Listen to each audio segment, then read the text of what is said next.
올해 어. 경제적으로 좋은 아주 이제 중요한 얘기로 나올 것 같은 것이 에너지 저장 장치와 개통에 ESS. 예. 대한 선언 같은 거는 아마 주최국에서 지금 아. 만들고 있다고 들었습니다. 네. 그래서 그런 연관 사업에 있는 산업에 있는 회사들은 그렇죠. 상당히 정치적인 정당성 을 부여받는 상황이 될 것 같다는 생각이 들어요. 우리나라 제도도 그거에 맞춰서 개선돼야 되지 않을까 싶습니다.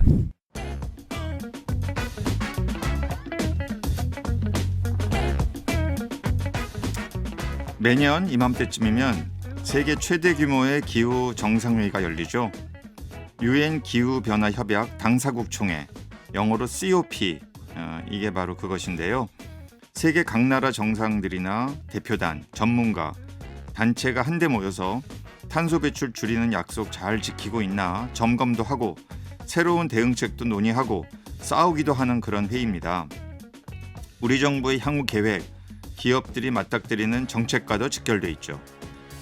올해는 11월 11일부터 아제르바이잔에서 개최되는 COP29 직접 참석하실 분을 모셔서 이번 쟁점은 뭔지 한번 이야기 들어보겠습니다. 기후솔루션 대표 김주진 변호사 모셨습니다. 안녕하세요. 안녕하세요, 교수님. 예, 이 COP 물론 이제 아는 분은 알지만 또 우리 시청자들 중에는 잘 모르는 분도 있을 테니까 이게 얼마나 중요한 회의인지 기후 문제에 있어서 좀 설명을 간략히 좀 해주시죠. 네. 1992년에 리우 환경회의에서 유엔 기후변화 협약이 채택됐고 이게 한 3년 뒤 95년에 발효가 되면서 이 COP라는 거 당사국 총회라고 이제 번역을 하는데 네. 시작됐습니다. 95년부터 지금 2024년이니까 30번 정도 했어야 되는데 한 번 코로나 때 한 번 맞아요. 빠져가지고 29번째입니다. 그래서 매년 이제 그 기후변화 협약의 후속 다자간 논의를 위해서 협상단이 모이는 회의로 시작을 했는데 이게 이제 협상단 회의로 시작했지만 그 옆에 민간이나 다른 기관들이 모이는 더 많이 모이게 됐어요. 이게 협상단은 상대적으로 줄어들고 그 전체 그러니까 처음에 몇백 명으로 시작했던 회의가 뭐 몇천 명, 몇만 명으로 늘어나면서 네. 작년에 한 8, 9만 명 갔다고 하더라고요. 네. 이 어떻게 보면 배가 배꼽보다 커진 실제 기후변화. 협상을 하는데 민간 어떤 단체들 또 개인들 우리 변호사님도 여러 번 한 10번 네. 다녀오셨다고 들었어요. 네.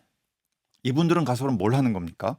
이분들은 가서 생각을 교류하고 그다음에 그 생각을 교류하고 이제 그 협상단의 압박도 좀 가하나요? 아니면 그렇죠. 물론이죠. 그래요? 그리고 사실 이 기후 변화 지금 현재 이제 기후 변화 관련 다자간 외교의 특징이 모든 것이 그 다자간 외교 그러니까 유엔 기후 변화 협약 중심으로 돌아가는 그 시스템에서 일어나지 않습니다. 많은 양자 논의, 국가의 일방적 행동 그리고 지역 간 협력 여러 가지 형태로 기후 변화 관련 협력이 일어나기 때문에 그 모든 게 종합적으로 한 2주간 열리는 종합 축제 내지 장터에서 논의가 된다고 보시면 되겠습니다. 예를 들어 뭐 어떤 지역에 큰 태풍이 불어서 네. 막 아주 그 지역에 커다란 피해가 있었다. 그러면 지역 주민들이 오셔서 이렇게 지금 기후 피해가 심각하다 이런 걸 호소도 하고 뭐 이런 그렇습니다. 예, 자리도 있나 보죠. 그런 장면도 꽤 많이 있습니다. 그래요.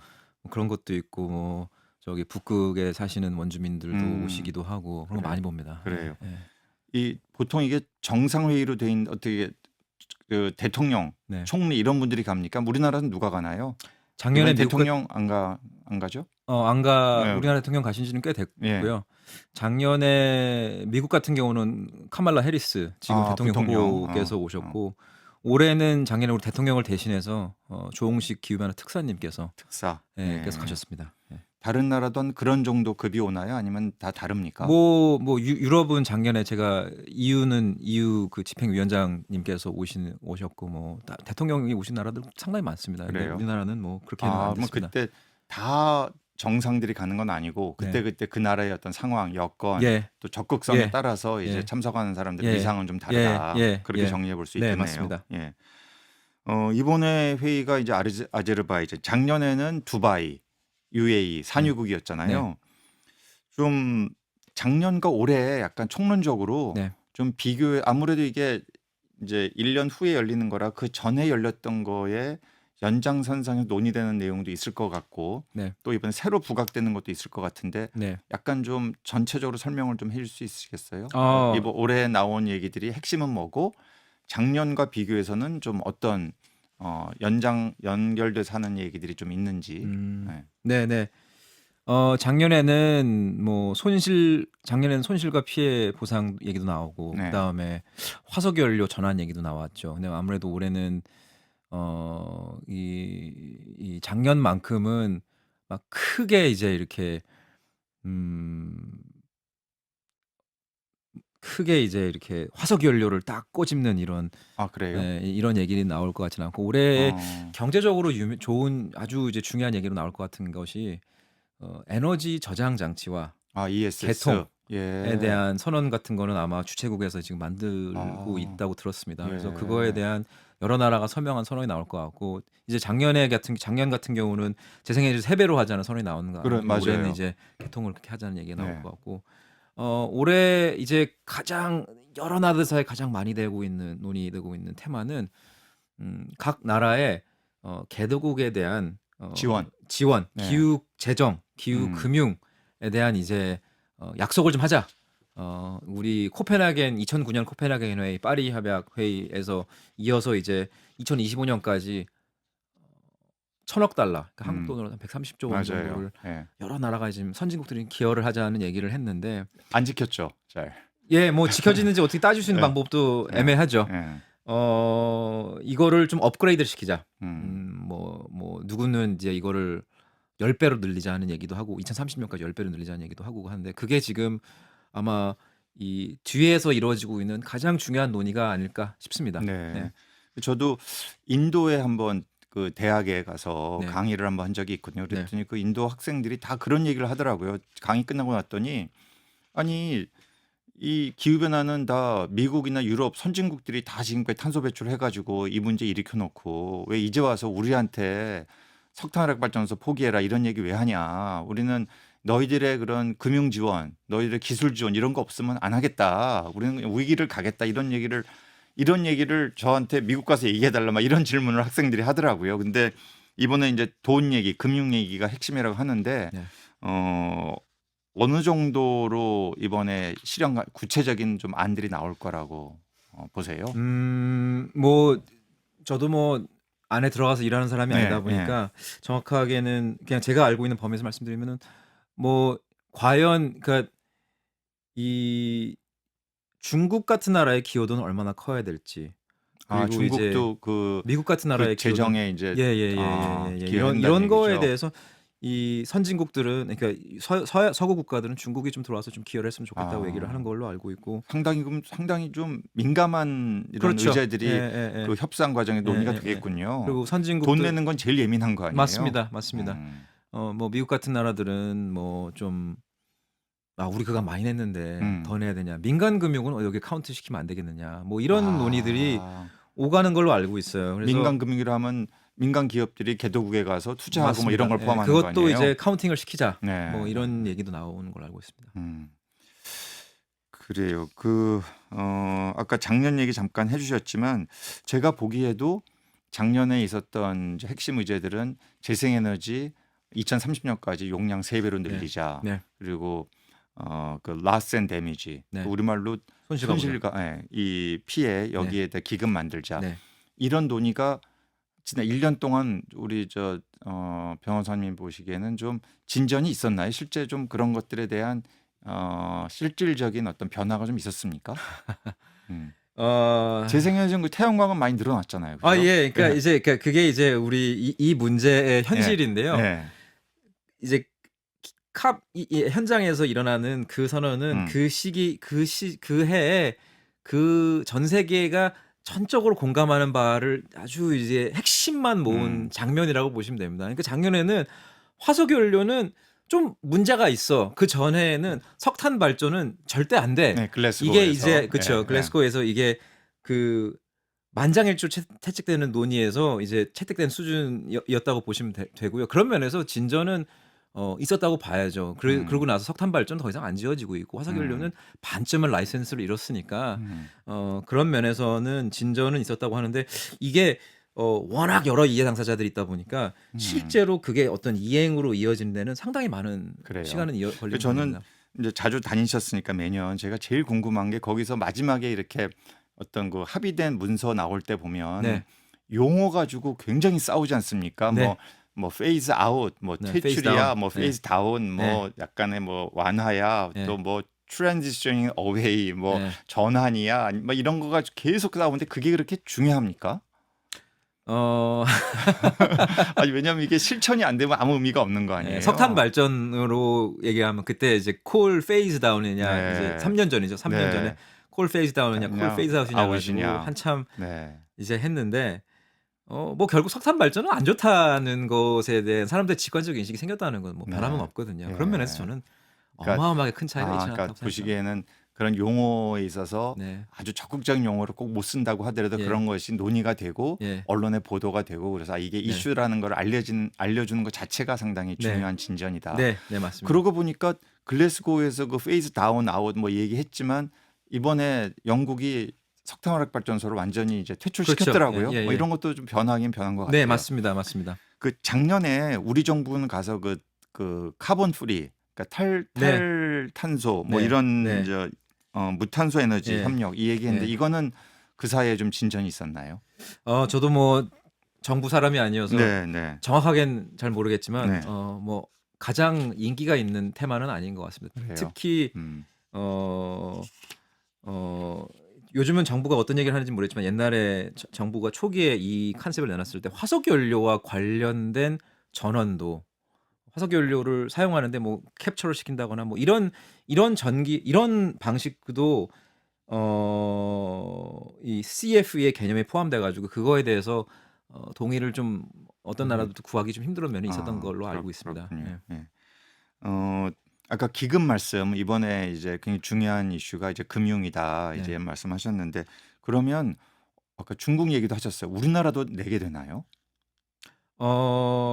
손실과 보상 기금 아니면은 저기요. 지금 이번에 얘기하는 이번에 뭐, 그거는 이제 뭐 두고 봐야 될 것 같습니다. 가서 이제 아직 이게 나오지 않았기 아. 때문에 뭐 이제 두고 봐야 될 것 같은데 예. 내야겠죠. 우리나라 전 세계에서 뭐 10번째 내외의 배출량을 가지고 있는 나라이고 뭐 그간 우리 경쟁이 성장하면서 이제 부담한 책임도 있기 때문에 어느 정도 그래요? 내야 된다고 생각합니다. 우리도 예. 거기에 기여하는 거에서 맞습니다. 피해가긴 힘들 거다. 예.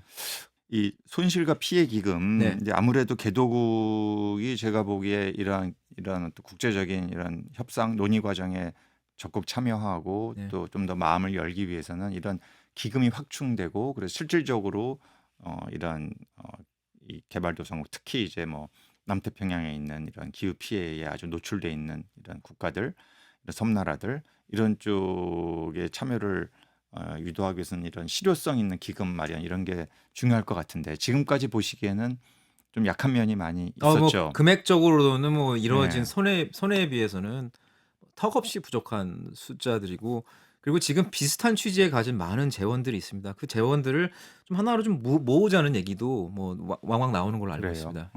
이번에 그럼 가시면은 거기에 상당히 좀 집중해서 좀 열심히 모니터링 보시겠네요. 예, 맞습니다. 예. 그래요. 저는 사실은 이 COPA에 여러 번 이제 같이 가자 또 초대도 받고 와서 발표해달라 그랬는데 그래서 저는 이제 경작을 해서 그런지 이런 식의 어떤 협상이랄까 이런 것들이 과연 얼마큼 실효성이 있을까에 대해서 그렇게 막 낙관적이진 않더라고요. 그래서 한 번도 안 갔습니다. 지금까지 그랬는데 쭉 다니시면서 봤을 때 그래도 재작년보다는 작년이 좀 작년보다는 올해가 예. 어떤 이런 좀 기대감이랄까 그래도 이 논의가 어떤 국제사회에 미치는 그런 목소리가 있다 네. 이런 차원에서 대표님의 좀 솔직한 생각을 좀 듣고 싶습니다. 네, 저는 17년 전에 처음 이 행사를 가봤습니다. 17년 전에 처음 굉장히 가봤고 오래됐네요. 예, 굉장히 오래전에 가봤고 그때에 비해서 규모와 오는 사람들의 숫자와 그 다양성 물론 그중에는 화석 연료를 위해서 로비하는 사람도 있다고 합니다. 그런 사람도 와요? 예, 있다고 하는데 그 자체가 인류가 이 문제를 해결해가는 과정이라고 이게 점점 많은 사람들이 관심을 갖고 이 문제에 관여하는 사람들이 많아지는 것 자체가 좋은 시그널이라고 생각을 합니다. 물론 가는 과정에서 화석 연료를 배출하고 그런 것도 안타깝긴 하지만 결국에는 문제를 해결하기 위해서 모이는 거니까 그거는 긍정적인 사고라 생각하고요. 시그널이라고 생각하고요. 옛날에 제가 17년 전에 처음 갔을 때는 굉장히 관념적이었어요. 온실가스에 대한 관념이 어디서 배출되는지 이게 굉장히 관념적이었고 그냥 숫자로 이 애매하게 이제 잡은 숫자들이었고 이걸 어떻게 이론적으로 줄일 것이냐 이 논의였는데 지금은 상당히 구체적으로 그리고 음. 이번에도 개통, 에너지 저장 장치, 작년에 재생에너지, 음. 뭐 석탄 발전, 화석연료 중에서 이거에 의한 화석연료를 사용하는 방법 안 된다, 된다. 이런 얘기가 나오는 것은 인류가 이제 공통적으로 이제 진전해 가는 사고를 좀 집단적으로 좀 이제 향상시키는 과정이 아닌가 하는 음. 생각이 듭니다. 그래서 그래요. 그런 면에서는 그 개통 저장 장치 네. 말씀을 하시니까 사실 네. 우리나라도 좀 이 제약이 너무너무 네, 크잖아요. 맞습니다. 특히 네. 우리나라는 이런 집중형 발전 방식이 아직도 네. 굉장히 강구하기 때문에 네. 그래서 근데 아무리 지어봤자 뭐 하냐. 네. 보낼 전선이 없다. 네. 이제 송전망이 네. 없다. 이런 얘기 많이 나오는데 이거 좀 가셔서 네. 자세히 좀 보시고 네. 다음에 돌아오신 다음에 기회가 되면 한 번 더 모셔서 네. 실제 거기에 대한 논의가 구체적으로 어떻게 이루어지고 있는 다른 나라들은 어떻게 하고 있는지 네. 다른 나라도 우리나라처럼 이렇게 이거 지으면 뭐 주민들이 반대한다. 네. 정부는 뭐 그냥 발전소 막 짓고 있는데 이 송배전망에 대해서 나몰라라 하고 이런 게 보여지는지 저는 굉장히 의구심이 들어. 이거 어떻게 앞으로 우리 문제 해결하려고 하나. 지금 저 강원도하고 이쪽에 막 이 경상북도에 막 초대형 뭐 원전이다 석탄 막 들어가 있잖아요. 근데 이거 어떻게 그쪽에는 수요도 별로 없는데 다 수도권으로 가져와야 되는데 다 포화 상태인 송전망.